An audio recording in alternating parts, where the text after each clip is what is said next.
Merci Benoît, merci Thierry. Bonjour à toutes et à tous, j'espère que vous allez bien. Donc, nous allons échanger aujourd'hui sur la question que beaucoup d'éleveurs se posent aujourd'hui. Est-ce que je dois acheter une cage de parage ou pas? Donc, devons-nous investir dans une cage? Quels sont les besoins de l'exploitation? Donc, il faut réfléchir à la situation de l'éleveur. Chaque cas est vraiment différent. Et donc, pourquoi cet investissement? Réfléchir à quel coût on peut mettre et quels sont les besoins de l'exploitation. Si on souhaite acheter une cage de parage, est-ce que c'est pour faire des urgences? Est-ce que c'est pour faire de l'entretien? Est-ce que c'est pour créer des soins, etc. Donc, il faut vraiment étudier le pourquoi du comment de l'investissement d'une cage de parage ou si on n'aboutit pas, non, on n'achètera pas de cage de parage. Donc, voici les 3 étapes de cette réflexion où on va mener aujourd'hui. Donc, les avantages et les inconvénients de l'achat d'une cage. Est-ce qu'on achète une cage? Oui. Quels sont les avantages et les inconvénients? Est-ce qu'on n'achète pas de cage? Quels sont les avantages et les inconvénients, bien sûr? L'investissement, dans quel type de cage on va investir, quel coût on peut mettre, quel moyen l'exploitation veut se donner. Et puis, comment se faire accompagner dans son projet? C'est une chose qui est quand même assez importante pour savoir l'emplacement, pour savoir quel type de cage on va être la mieux adaptée à l'élevage, etc. Donc, voici les. Donc, tout d'abord, on va partir sur les avantages et inconvénients de l'achat d'une cage. Donc, sur un achat de cage, donc évidemment, une intervention rapide. Ça nous permet de gérer un animal boiteux dans la journée, si on a besoin. Ça nous permet de réduire les pertes économiques, aussi bien perte d'état de l'animal, perte de lait, et tout ce qui peut engendrer sur une boiterie avec une intervention assez rapide. Ça nous permet aussi de travailler en sécurité, ce qui est quelque chose de très important, aussi bien pour l'éleveur que pour l'animal. Et puis, ça peut aussi permettre de suivre un animal avec une boiterie sévère qui a pu être vue par un pédicure auparavant. Et s'il y a besoin de reprodiguer des soins après parage, refaire un pansement ou renettoyer la plaie, etc., etc. Donc, voilà pour les avantages d'une cage. En ce qui concerne donc les inconvénients, donc, évidemment, il y a un investissement qui est à promouvoir. Trouver et où construire l'emplacement, parce que peut-être que l'emplacement n'est pas adapté sur une exploitation. Il va falloir construire un petit appentis ou quelque chose comme ça. Et puis, j'ai marqué aussi fixation, parce qu'il est important quand on met en poste fixe une cage, de bien la fixer au sol pour éviter qu'il y ait des déplacements lors d'une entrée d'un animal. C'est du temps à passer. C'est un temps qui peut être 2 fois la semaine, 1 fois la semaine, etc. Et puis, il faut aussi passer du temps pour pouvoir se former et bien se former pour pouvoir bien parer derrière. Et puis, on peut avoir aussi des interventions d'un pédicure pour des cas sévères où, quand l'éleveur, évidemment, ça peut aller trop loin et l'éleveur peut être perdu. Voilà, donc on a une cage, mais malgré tout, on est obligé de faire venir un pédicure de l'extérieur. Donc voilà pour si on a une décision positive sur l'achat d'une cage. Je vais vous présenter aussi maintenant les inconvénients et les avantages sur le non-achat d'une cage. Donc l'avantage de ne pas acheter une cage, évidemment, c'est qu'on a un emploi du temps trop chargé. On ne peut pas libérer du temps pour effectuer du parage. Et puis pas de temps aussi pour se former. On est vraiment, l'éleveur est vraiment overbooké.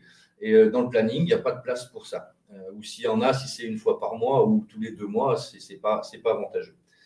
Donc évidemment, on n'a pas d'investissement et on n'a aussi pas de place ou pas d'accès ou pas de possibilité de mettre une cage en place dans l'exploitation. L'inconvénient, évidemment, un parage très tardif pour des cas urgents. Trop d'attente, l'attente d'un rendez-vous d'un pédicure ou d'un vétérinaire. Voilà, donc on va vraiment attendre 2 jours, 3 jours et l'animal va dépérir très, très rapidement, surtout sur une boiterie sévère. Et puis, un parage sans cage, c'est un travail non sécurisé, aussi bien pour l'animal que pour l'éleveur. Un éleveur qui va avoir une cage de parage va travailler en sécurité au niveau des postures, au niveau des manipulations. L'entrée d'un animal dans une cage en sécurité, il y a des jeux de barrière, etc. Et puis l'animal sera installé dans une cage de parage. Il y aura une contention qui sera adaptée à l'animal et confortable plutôt que d'avoir un pied levé au pied d'une barrière ou avec l'aide d'une fourche de tracteur ou autre. Ce qui peut être des fois engendrer des accidents aussi bien pour l'animal que pour l'éleveur. Donc, quelle cage peut être la mieux adaptée pour un éleveur? Donc, je vais vous présenter plusieurs types de cages.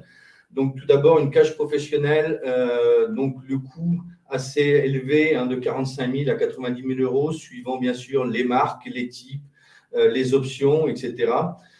Littoral Normand a décidé d'investir dans ce type de cage parce que c'est une cage où il y a une mise en place de 15 minutes environ, assez rapide, qui s'adapte à tous les types d'élevage, tous les types de bâtiments, avec une marche, sans marche, avec un accès un petit peu difficile, etc. Et elle est aussi adaptée aussi bien pour un animal que pour faire un troupeau, un lot, etc. Donc, elle est vraiment mixte et elle est bien adaptée aussi bien pour le pédicure que pour l'animal. Donc, voilà pour le choix. En ce qui concerne l'achat pour un éleveur, pour moi, c'est quelque chose qui est très, très onéreux et l'investissement n'en vaut pas la chandelle, comme on dit. D'autres types de cages, donc des cages dites verticales, avec un travail à la verticale, avec des fabricants plus nombreux sur ces types de cages, avec des modèles différents. Ça nous permet d'avoir des prix concurrentiels et d'adapter à chaque situation de chaque éleveur. Donc, on peut voir ici sur cette cage-là, qui est une cage qui est très, très facile à mettre en place, car elle se met sur un animal qui est sur un cornadi, pas très lourde de manipulation. Par contre, son inconvénient, comme vous pouvez le voir, on est sur tout ce qui est levage de pattes, de sous-ventrières d'animal, etc., tout par manivelle, donc avec un effort physique assez important et une contention plus légère, mais adaptée vraiment sur du cas par cas et très occasionnelle. Et puis, on a ici, sur ce type de cage-là, une cage qui est dite fixe, donc on va fixer au sol, et qui va être mis en place dans un endroit bien spécifique, avec évidemment donc moins de force et moins de manipulation, puisque la cage, qu'elle soit aussi bien là sur ce type de cage, patte arrière et sous-ventrière avec des motorisations électriques. Et on peut voir sur les pattes avant avec des petites manivelles, mais on peut aussi adapter des petits moteurs sur les pattes avant. On a aussi des doubles barrières derrière pour accéder, pour que l'animal puisse rentrer dans une cage avec des angles plus arrondis et c'est plus homogène pour l'animal. Donc après, voilà, c'est des types de cages qui, suivant le choix de l'éleveur et suivant l'intensité de parage qu'il va produire, va adapter avec différentes options. Et évidemment, bon, malheureusement, le coût le montera plus ou moins, suivant les types.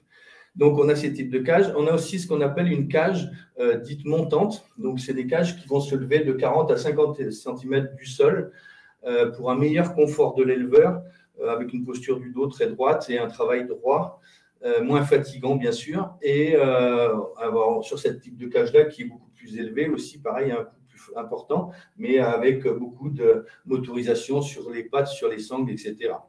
Donc, beaucoup plus confortable pour l'éleveur, pour l'animal. Par contre, sur ces cages-là, je vous ai mis aussi attention à la hauteur, puisqu'on a une cage qui va se lever de 40 à 50 cm du sol. Donc, on a besoin d'une hauteur sous plafond qui est un peu plus importante que les autres types de cages. Et puis, la troisième type de cage, donc ce qu'on appelle une cage dite basculante. Donc, c'est une cage qui va se coucher juste sur l'arrière de l'espace travail. Alors, c'est un coût, évidemment, qui est assez élevé. Un espace de travail qui est assez important puisqu'on a besoin d'une hauteur et d'une certaine largeur. Et puis, il y a un souci, on peut voir cet éleveur ici présent qui est complètement plié du dos, etc. Donc, on a des angles de travail qui sont complètement différents et qui ne sont pas forcément adaptés à des bonnes postures pour les éleveurs. Donc, sur ces types de cages, suivant ce qu'on va choisir, elles seront plus adaptées ou moins adaptées à l'éleveur, avec l'espace dont on a besoin et l'espace qui est existant ou qu'on veut construire. Donc là, je viens de vous présenter différents types de cages qui existent. Elles sont différentes par leur coût, par leur fonctionnement, par leur besoin d'espace. Et pour choisir, il faut se faire accompagner dans cet investissement. C'est quelque chose qui est très important et il faut y réfléchir. Qu'est-ce qu'on va investir, dans quoi on va investir. Donc, l'accompagnement du projet, donc le choix de l'emplacement, un choix qui est très, très important. L'objectif, je vous ai mis moins de 10 minutes pour installer un animal. Si on va passer plus de 10 minutes, si l'éleveur va passer plus de 10 minutes à aller chercher son animal et le mettre dans la cage de parage pour lui effectuer un soin, il va se lasser et il en fera de moins en moins parce que le temps est plus important. Le but, c'est qu'il fasse du parage rapidement, qu'il ne passe pas de temps à aller chercher un animal, qu'il passe plus de temps à parer qu'à se promener dans la stabulation. Donc cet objectif, c'est quelque chose qui est très important. Et quand on place la cage, on choisit un emplacement, avant de tout démarrer, essayez de voir un animal si on peut l'amener, le temps qu'on met pour amener cet animal-là. Ça, c'est quelque chose qui est très important. On a des besoins plus ou moins de place en fonction du choix, suivant si c'est des basculantes, levantes, etc. Et puis, il est important aussi d'utiliser un maximum de moyens de contention présents sur l'exploitation pour éviter un coût moins élevé. Si on a des jeux de barrières avec un couloir adapté, eh ben, étudier si on peut mettre la cage au bout pour pouvoir amener cet animal. Et puis, les animaux ont l'habitude de passer dans cet endroit, donc on perdra beaucoup moins de temps à emmener les animaux. Donc, des petites choses qui ne sont à ne pas oublier, à penser. Donc, un lieu qui n'affecte pas l'environnement de la vie des animaux, c'est-à-dire éviter de mettre une cage de parage derrière ou à côté d'un robot ou au pied d'un parc de contention ou d'un parc d'attente, salle de traite, etc. La traite, c'est un moment agréable pour l'animal.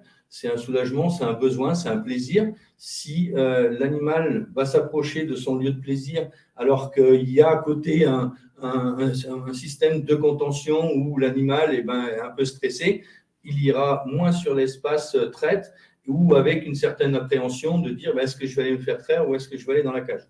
Donc, essayer de choisir cet environnement-là.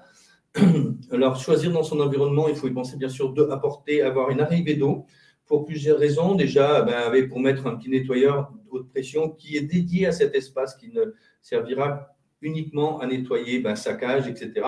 S'il n'est pas trop fort ou réglable, aussi il peut servir à nettoyer les pieds des vaches quand l'éleveur a besoin de rechercher une lésion ou autre. Ça peut être bien de laver son pied, d'avoir un pied propre pour pouvoir avoir plus de facilité pour l'éleveur. Si le nettoyeur de pression est trop fort, mettre un jet d'eau à côté et ça permet aussi de laver le pied avec un jet d'eau tout simplement. L'électricité, bien sûr, pour l'alimentation de la cage, évidemment, l'alimentation de certains outils électriques qui peuvent être utilisés lors du parage, et puis avoir un très très bon éclairage, c'est primordial. Meilleur l'éclairage est et plus précis, meilleur on va observer les lésions et on aura une adaptation à mieux gérer la lésion. Pensez à prévoir l'écoulement de tous ces jus, que ce soit les jus de l'animal ou les jus de lavage. Prévoir là, évidemment la hauteur sous plafond suite si on prend un investissement sur une cage basculante ou levante, donc prévoir un peu plus d'espace. Et puis, chose qui est très importante aussi, ne pas hésiter, après chaque intervention, même si c'est chez vous, de laver les outils, laver l'espace et de le désinfecter derrière.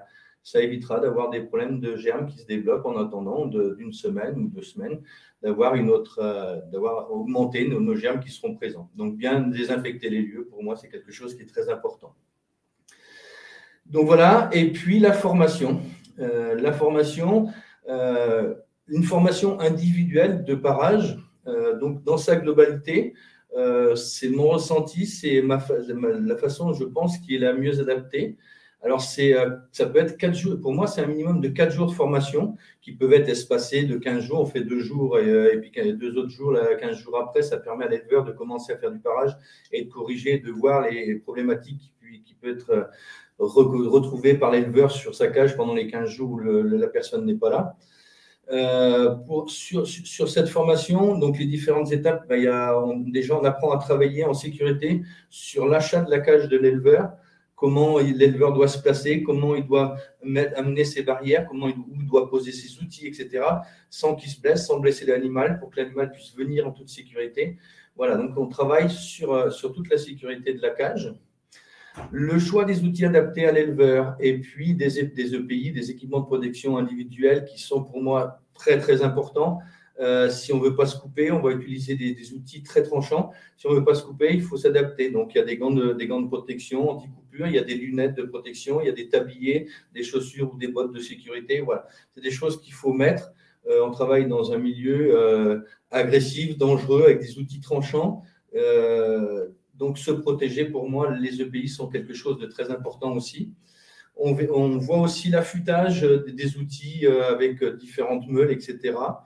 Et il y a aussi repérer les postures des animaux qui sont apparés. C'est-à-dire qu'on va observer des animaux soit en déplacement avec leur ligne de dos, si elle est plus ou moins courbée, avec les bascules d'encolure ou de tête. Et puis, l'angulation des animaux au cornadis, avec une angulation des pieds de 0 à plus de 24 degrés. Et plus les angles seront ouverts et plus le besoin de parage se fera ressentir. Il y aura aussi une identification des lésions podales et des différentes pathologies. Donc, gérer toutes les lésions qui existent et ça permet de faire des petits schémas en disant, voilà, si on est sur du talon, et ben voilà les lésions qu'on peut observer. Si on est sur des côtés, sur de la muraille, on peut avoir ces types de lésions. Si on est dans l'espace interdigité, on a différents types de lésions. Donc, des petites choses qui permettent à l'éleveur, qui sont plus faciles de repérer les lésions et de mettre un nom et de savoir quels soins doivent être prodigués. Et puis, bien sûr, une pratique autour du pied, comment faire un parage fonctionnel, comment s'adapter, comment observer un angle de parage, comment observer son pied, ses plats, etc. Donc, voilà, il y a toute une pratique qui est à faire. Et pour moi, il y a une mise en place d'une formation continue, enfin dite continue. Pour moi, je pense qu'il est important que l'éleveur fasse une journée par an avec une personne qui l'accompagne dans son projet, aussi bien pour des problématiques d'installation ou des problèmes de parage ou revoir des postures ou des choses, etc. C'est des choses qui sont pour moi, c'est assez important. Et puis pour finir, voici quelques petits conseils. N'hésitez pas à en parler autour de vous avant d'installer une cage. Il est important de voir, de discuter avec d'autres éleveurs, avec de vos amis. Peut-être que des éleveurs à côté de chez vous ont déjà installé une cage, d'aller la voir. Ça permet de voir les problématiques et ce qu'ils ont observé eux aussi. Ça, c'est important. Suivez des formations existantes sur le site de Littoral Normand, bien sûr. En cas de doute, vous pouvez aussi appeler votre pédicure pour un conseil en disant, voilà, j'ai un souci, j'ai une vache qui a ça, je n'arrive pas à trouver. Et puis, je mets même une photo. L'éleveur peut des fois prendre une photo. Ça peut arriver, ça m'est arrivé, l'éleveur prenne une photo et m'envoie en disant, voilà, je ne trouve rien sur le pied. Et ben, on essaie de chercher ensemble avec une photo. Et puis après, voilà, on va intervenir ou on ne va pas intervenir, ou l'éleveur, on va essayer de l'aider au maximum. Et puis, bien sûr, n'oubliez pas qu'on est là aussi pour vous aider. Pardon. Donc, pour résumer, bien étudier son projet, c'est quelque chose de très important. Bien penser à voir le pour et le contre de l'achat d'une cage, se faire accompagner un maximum, se faire aider. Et bien sûr, les pédicures bovins du littoral normand sont bien sûr présents pour vous aider et aussi pour vous accompagner. Je vous remercie de votre attention. Je ne sais pas. Ça y est, ben merci Olivier pour merci à vous. Cette belle intervention. Donc j'en profite pour vous dire que si vous voulez revoir l'intervention d'Olivier en replay, donc vous avez deux façons. Vous allez recevoir un lien. Ça, c'est la première façon. Et la deuxième, vous pouvez aller sur la chaîne YouTube Littoral Normand. La vidéo sera postée à partir de la fin de journée. Alors, Olivier, il y a des questions? Pas de problème, on va essayer d'y répondre. Hop, attendez, hop, petite erreur de manipulation. On va mettre Olivier, voilà. Donc, première question. Quelle fréquence et le nombre d'animaux un éleveur par heure doit-il prévoir dans son emploi du temps? Alors, le nombre, en fait, va varier suivant l'exploitation, la grandeur de l'exploitation, suivant le nombre d'animaux sur l'exploitation, bien sûr. Ça peut être une matinée par semaine, ça peut être 2 matinées par semaine, une matinée tous les 15 jours. Voilà, ça va dépendre du nombre d'animaux présents et du besoin que l'éleveur va rencontrer sur son exploitation. Ok, merci. Quels animaux doivent être incorporés dans le lot à parer tous les 1 ou 2 mois? Alors, c'est pareil, on va avoir, alors ça peut être tous les 15 jours, toutes les 3 semaines. Donc, la priorité, évidemment, ce seront les animaux boiteux, hein, souffrants, avec des ambulations qu'on aura repérées au cornadis ou des postures de dos qui seront de plus en plus développées ou des soulagements, bien sûr, de membres.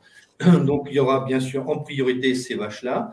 On aura aussi les vaches qui vont être au tarissement pour qu'elles puissent avoir une période de tarissement confortable sans avoir de problèmes pathologiques. Et puis, après, voir les primipares entre 50, 60 et jusqu'à 90 jours, suivant les types d'élevage, suivant si les animaux sortent ou ne sortent pas, etc. Donc, voilà l'ordre d'importance des animaux à passer. Et évidemment, suivant plus le nombre d'animaux sera élevé, plus on fera des fréquences rapprochées. Merci. Encore une question. J'ai un gros problème de boiterie. Selon vous, par quoi dois-je commencer? Eh bien, comme je l'expliquais tout à l'heure, l'importance de la formation. Voilà, quand on fait une formation, quand on se forme à bien parer, il y a une étape qui est primordiale. Après avoir repéré un animal boiteux ou pas, c'est de commencer par ce qu'on appelle un parage dit fonctionnel. C'est-à-dire qu'on va rééquilibrer les charges de l'animal, refaire des plats, refaire des longueurs et refaire les creux axiaux aussi derrière. On va répartir les charges sur les deux onglons pour déjà que l'animal pose correctement ses onglons. Et après, ce qu'on va créer, ce qu'on appelle un parage dit curatif, où on va aller chercher une lésion et, si besoin, poser une talonnette pour soulager l'onglon malade et puis créer un pansement s'il y a besoin, avec un traitement derrière, suivi vétérinaire, si vraiment besoin aussi. Mais vraiment, il faut commencer à faire son parage fonctionnel parce qu'on a tendance à vouloir aller chercher la lésion en premier et on va partir sur cette lésion et les gens souvent ont tendance à oublier la répartition des charges et après on peut se trouver avec un souci d'un pied mal taillé et ne plus pouvoir soulager l'onglon malade par la pose d'une talonnette parce que le parage a été mal fait. Donc ça, c'est des choses qu'il faut faire attention. Une petite dernière question. Avec plaisir. On n'a pas parlé d'argent. Quel est le coût moyen d'une boiterie, pardon? Alors, une boiterie sur une boiterie dite modérée, légère, ça peut varier de 320 à 350 euros.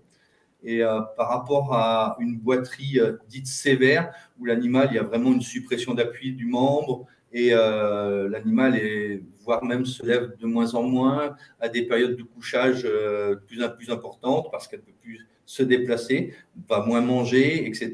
Donc, on va avoir une perte beaucoup plus importante. Et sur une boiterie sévère, on peut aller jusqu'à 850 euros pour un animal. Ah oui. Donc, si on a 10, 12 animaux qui boitent sévère, sur 10, je vous fais le calcul, hein, c'est vite fait, 8 500 euros.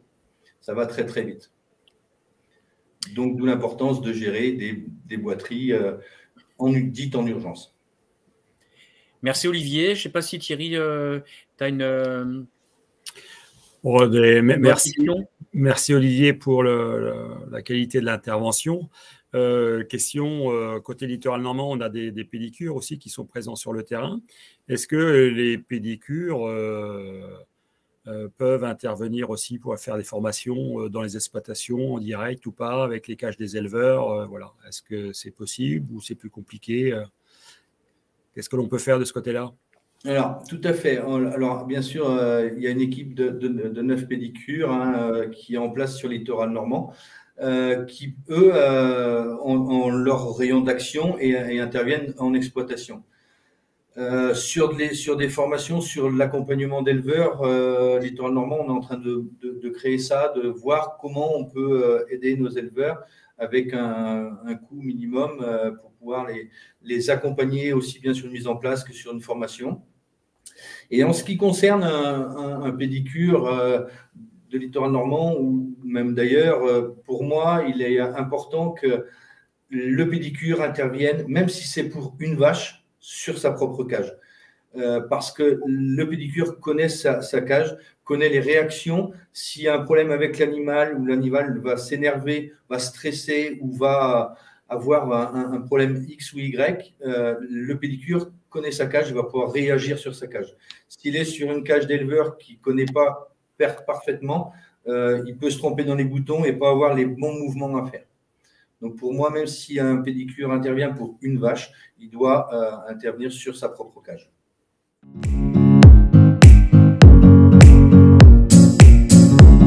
Merci d'avoir regardé cette vidéo. Si vous souhaitez en découvrir plus, abonnez-vous sur notre site. Vous lâchez un petit pouce bleu. À bientôt.